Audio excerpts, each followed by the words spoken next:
Et dans ma foulée, nous avions appris que tu appartiens à Dieu.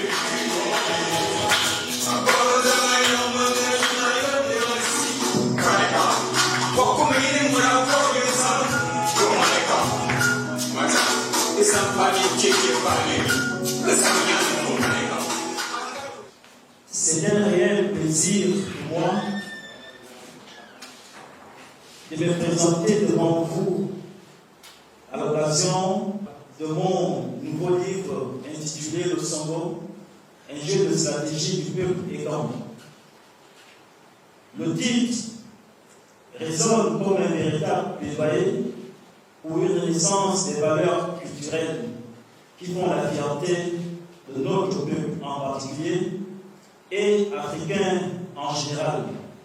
Le niveau que j'ai et les enseignements reçus à Sikolekan me permettent d'être à cheval entre les pratiquants et les théoriciens. Il va sans dire que lorsque vous êtes étranger ou résident au Gabon, Cameroun, Guinée équatoriale et Congo, vous entendez parler ou connaissez déjà le Songo à travers les corps de garde, les journées culturelles ou dans les musées. On vous dira que c'est un jeu de société traditionnel famboule-petit, formé de 2 rangées, de 14 cases, et dans lequel on dispose de 70 pions.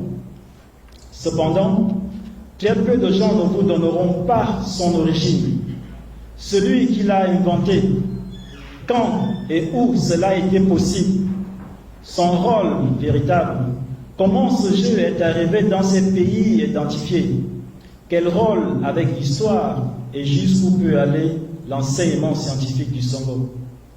Voici les questions embarrassantes que je me suis posées et combien d'autres qui touchent notre société, notre histoire et notre civilisation. Mesdames et messieurs, distingués invités, après avoir lu, écouté et entendu les réponses données, j'ai trouvé opportun d'apporter ma modeste contribution à l'édification du plus grand nombre en apportant les ressources historiques, scientifiques et culturelles de nos ancêtres. En tant que scientifique, j'ai proposé une œuvre de prospection et tracé les lignes d'une voie nouvelle et inédite pour le Songo de demain. Le travail que je vous présente aujourd'hui est le résultat de plusieurs années de recherche et de rencontres, des années de questions et des nuits blanches de lecture et de rédaction, de correction et de reprise. À la page 7, nous avons les dédicaces. À la page 9, la note de l'auteur.